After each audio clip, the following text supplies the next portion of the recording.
Moving the oil supply. I've got the Allen key in there at the moment. And what I've done, I've just hit it with the hammer just to try and crack the threads, and we'll see if she undoes. And I've got to pull out the bung at the back here for coolant. So let's see how I go. Yep, she's coming out. And again, what I've done here, I've used a 5mm Allen key. Now I've got this one,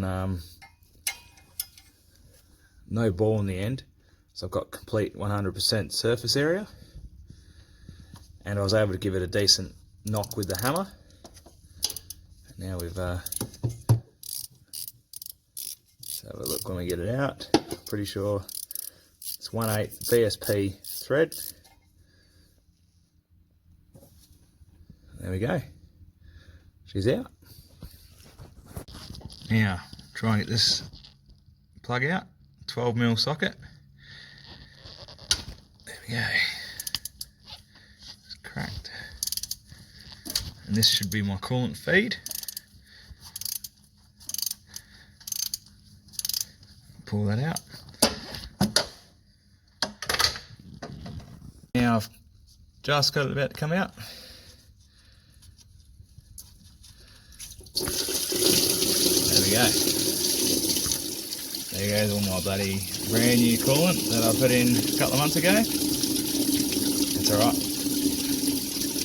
Sort that out. Here we go. There's that plug. Let's have a look. Yeah. Can't really see in there very well, but there we go. Trying to just see if yeah, what we had.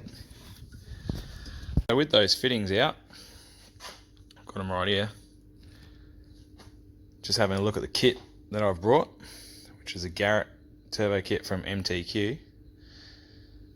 It is to suit a GU upgrade, so the dash 4 oil supply fitting has the wrong thread on it for what I'm trying to do.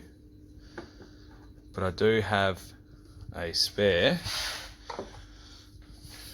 dash 4 fitting that'll fit straight in. Just trial tested it, so that'll be okay for the oil feed.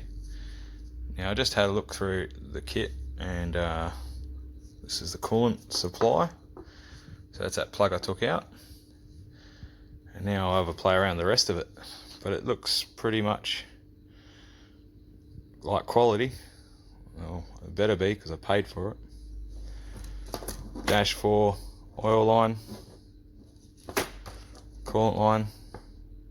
It says 45's meant to go onto the turbo, and the straight goes onto the thermostat housing, which is this plug here.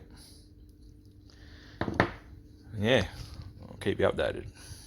Before fitting these fittings, I'm going to put a bit of hydraulic sealant on the thread.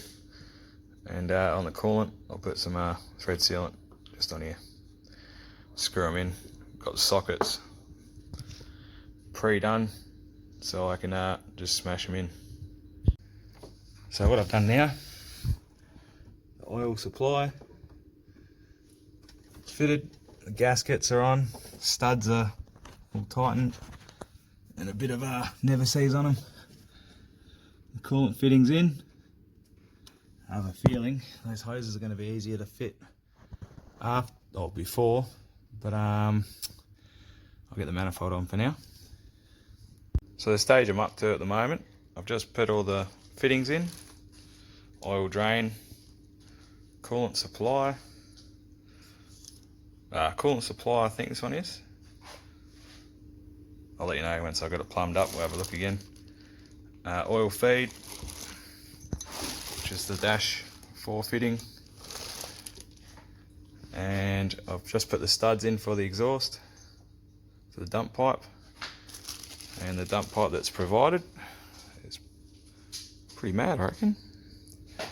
And yeah, we'll bolt that up. I'll tighten these up and see how we go fitting it. So just running the coolant lines at the moment, the 90 on the inside there, It's got a straight on the other end, but I found it need to throw a 90° -6 fitting in there. And what I'll do, I'll tighten that up into a neutral position here, so it's out of the way of everything.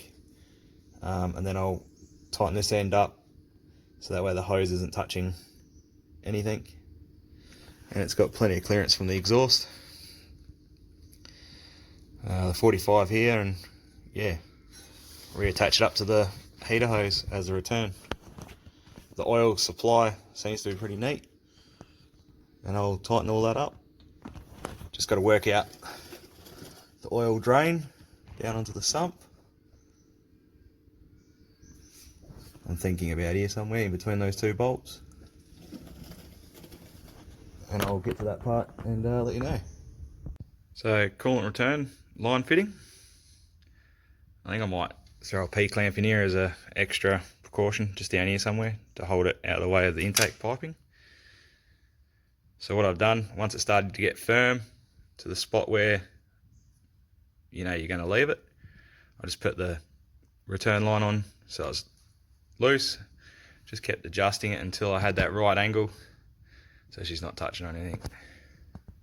I've ran the P-clamp just off the engine mount there, so it's held it nice curves, keeps everything out the way. With the coolant feed, 90 on the turbo, and then I've put a 90 off of the fitting at the back, -6, and ran this straight up to there. A little bit how you going to get a spanner in there, but from the top you can do it. But I'm going to get a crow's foot and just double check everything. Now that's missing mounts, so that's sitting nicely in a neutral position. That's all tight. So just put the pressure tester on. It's about 13 psi for the cap pressure. So I've just put it over on 15, and I'll have a lemon squash while I look over it and make sure there's no leaks anywhere, especially on that coolant line at the back. So far so good with the pressure checks. The only leak I could see was possibly just this bleeder line.